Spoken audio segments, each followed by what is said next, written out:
Go live.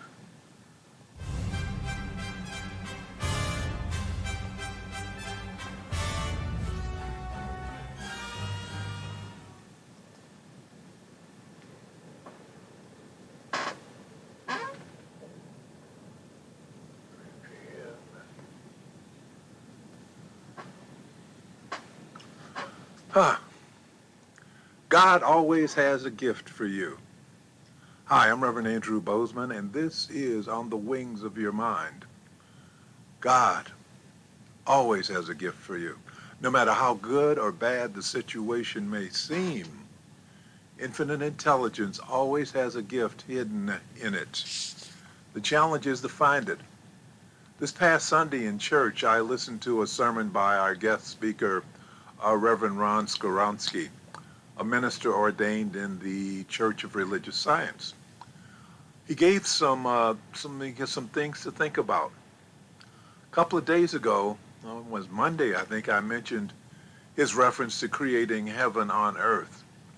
And this morning, I was triggered by his sharing of a situation he confronted on Sunday morning. You see, during the night of that Sunday morning, his refrigerator stopped working. And so he had to deal with the issue of what to do with all that frozen food that was in the freezer. But the first thing he had to do was deal with his anger.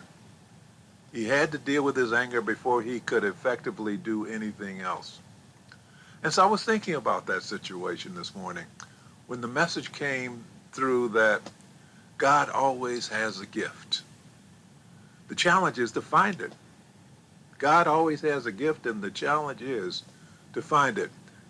And then I recalled the story of Joseph with the coat of many colors. You know him. His brothers kidnapped him and sold him into slavery.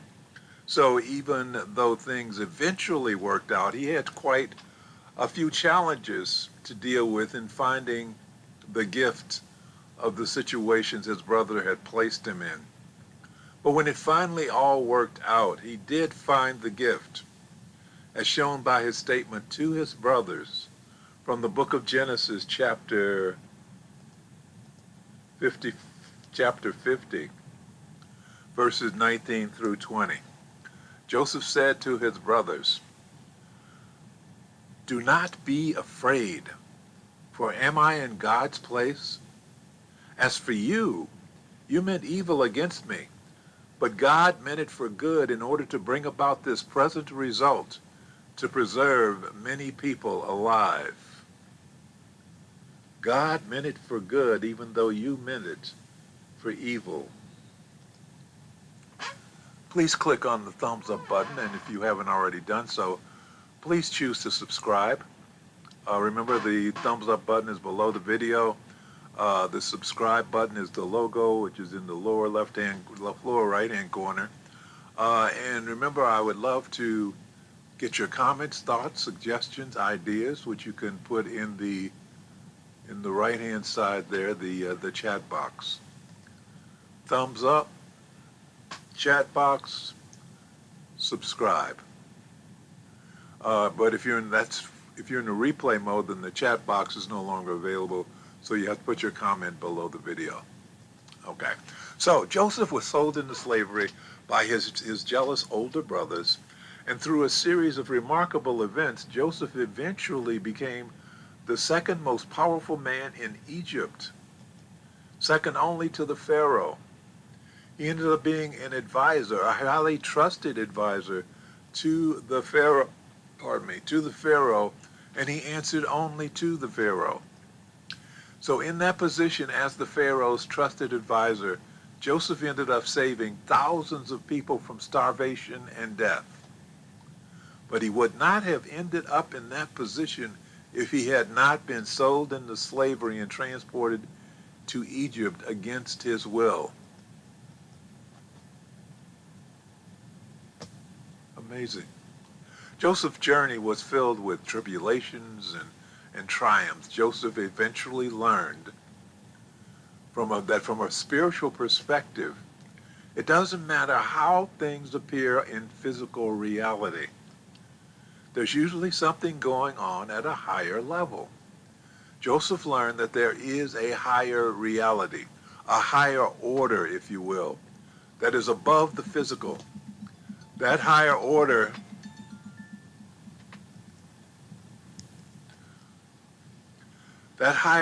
can make things happen differently than they seem to be on the physical level. Our eyes may see and witness one thing going on as we move along our journey, but the higher order has a whole other plan in place going on. So those events we go through as we travel along that timeline of events that lead to the final outcome are just dots along the timeline. And Joseph had no idea where the events in his life were leading.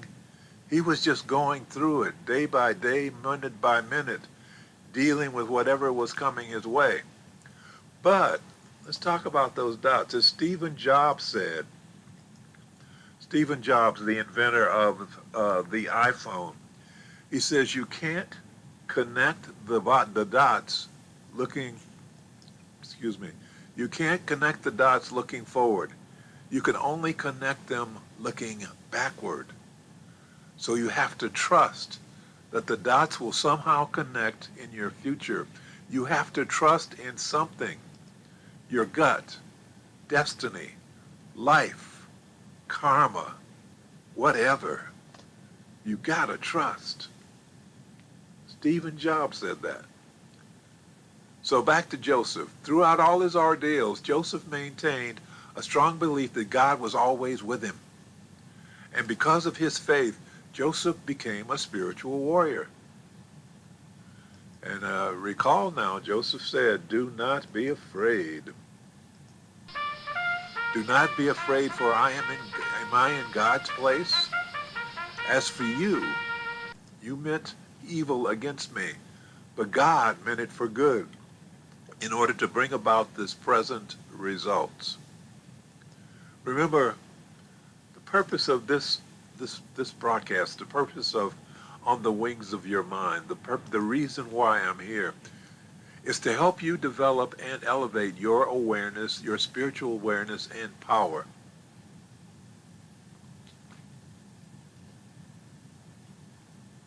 What happened? I hit the wrong button. Sorry about that. Huh. That's what I get for being my own technical director, huh? The reason why we're here, the reason why I'm here is to help you become more aware of your spiritual power so that you can become a spiritual warrior. Now, the term spiritual warrior is used in Tibetan Buddhism to identify one who combats the universal enemy, and that enemy is self-ignorance, the ultimate source of suffering according to Buddhist philosophy. So, self-ignorance is defeated through self-knowledge.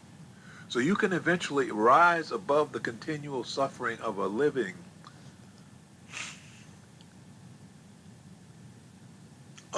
physical being only, because once you realize that you are more than your body, once you realize that you are a spiritual being in a human body, you're bigger than your body.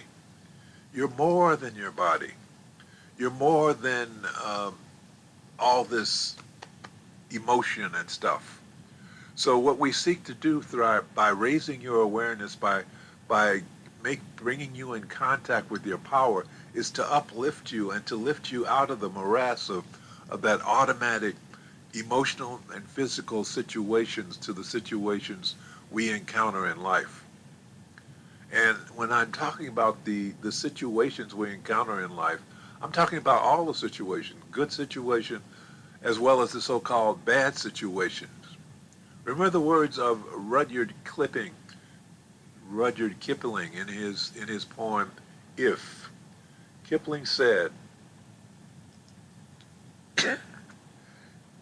if you can meet with triumph and disaster and treat those two impostors the same, if you can meet with triumph and disaster and treat those two impostors just the same. So it's incumbent upon us, the spiritual warriors of this world, to find and maintain the truth. And what is the truth? The truth is that each and every one of us is an individualized expression of infinite intelligence. An individualized expression of infinite intelligence. So, we seek to bring love, peace, and harmony into this world. That's our job as spiritual warriors. And one of the ways we bring peace, love, and harmony into this world is through forgiveness. Forgiveness is critical.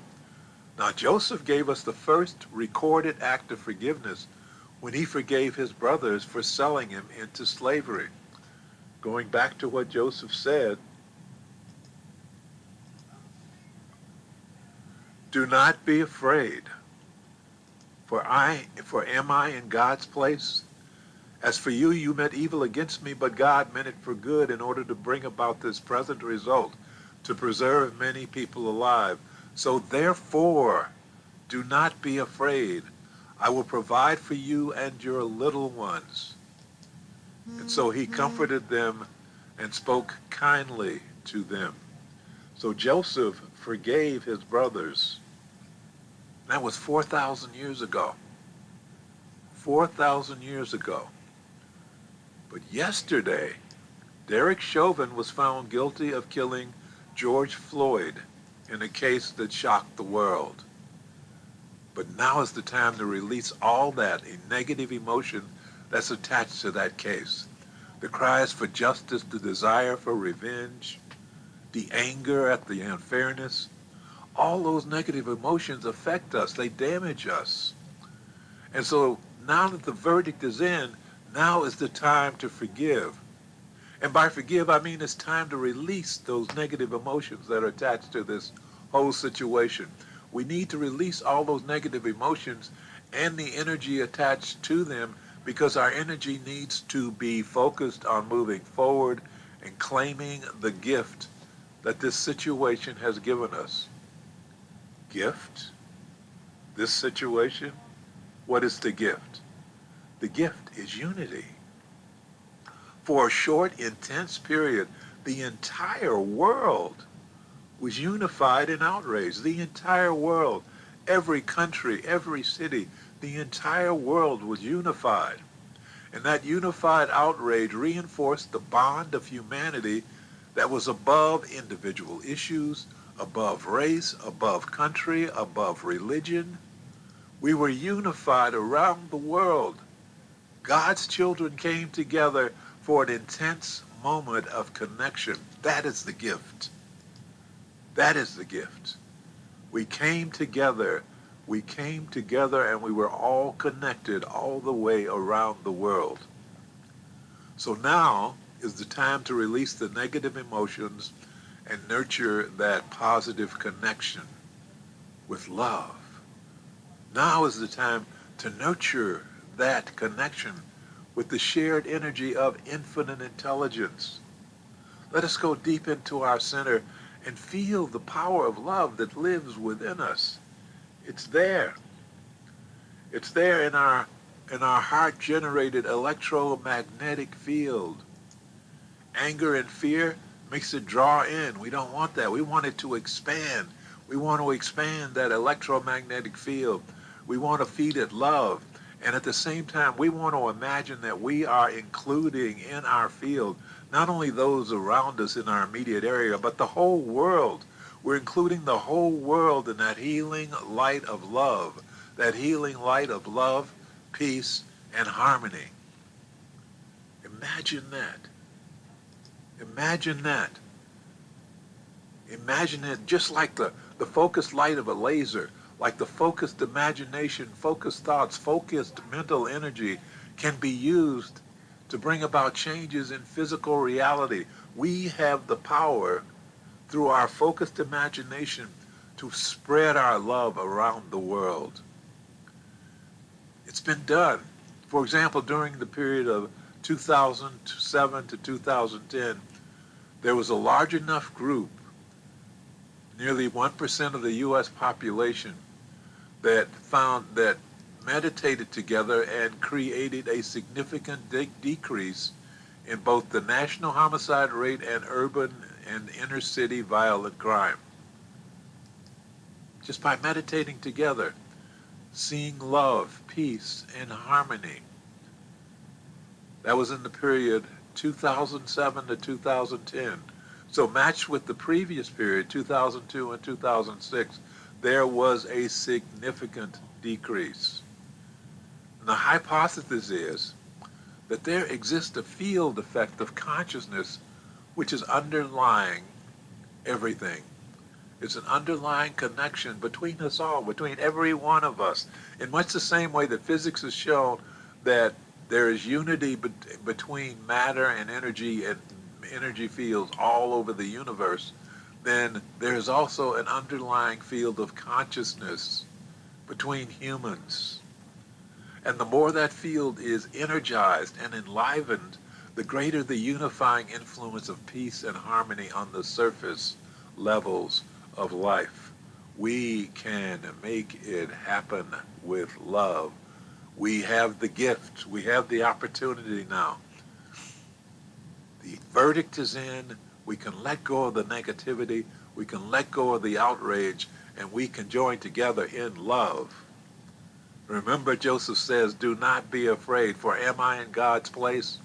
As for you, you meant evil against me, but God meant it for good in order to bring about this present results." We must understand and accept at a cellular level that infinite intelligence not only creates everything in our world, it actually exists inside of us as us. Inside of us. So the first step is to begin to acknowledge the truth of that. The truth is that we are individualized expressions of infinite intelligence. And when we speak through the purity of our hearts and our minds, then infinite intelligence is actually speaking through us. When we speak with love, infinite intelligence is speaking through us. That's why the words from the book of Isaiah, chapter 55, verses 10 and 11 are so powerful. Let me show you those words. "For as the rain cometh down, and the snow from heaven, and returneth not thither, but watereth the earth, and maketh bring forth and bud, that it may give seed to the sower, and bread to the eater, so shall my word be that goeth forth out of my mouth. It shall not return unto me void, but it shall accomplish that which I please, and it shall prosper in the thing whereto I sent it." God always has a gift for us.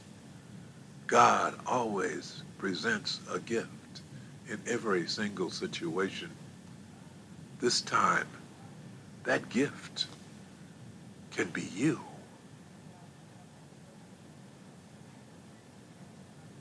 Let's close with prayer.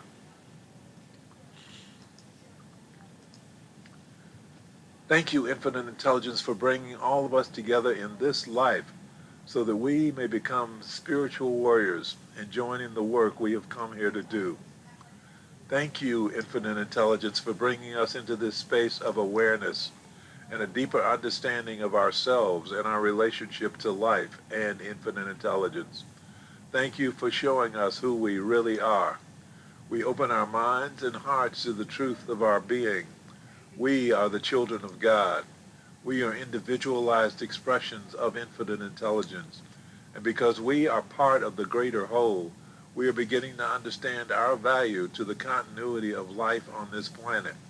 As we become channels of your power, infinite intelligence, we can feel your presence within ourselves and within our lives more and more. And we know that as we feel your presence within our lives every day, we will rise, because we are no longer cut off from you by being immersed in the darkness of fear, anger, and the pain of unforgiveness. So we are now restoring our connection through the grace of forgiveness, knowing that as we learn to forgive ourselves for the pain we have caused to ourselves, and as we learn to forgive those who have inflicted pain upon us, our connections will grow stronger, and our lives will grow happier and healthier and more prosperous. And for this we are truly grateful. As above, so below. As within, so without. And so it is. Amen. So, thank you. Thank you for spending some time with me today.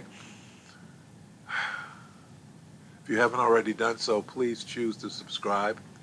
And please remember to click on the thumbs up button below the video. Would appreciate your participation in that. So if you haven't subscribed, you can subscribe by going into the lower right-hand corner and clicking on the logo. Remember, I look forward to seeing your comments, thoughts, and questions, which you can do at underneath the video in the comments section. So I look forward to seeing you tomorrow. Remember, my name is Reverend Andrew Bozeman, and this is On the Wings of Your Mind.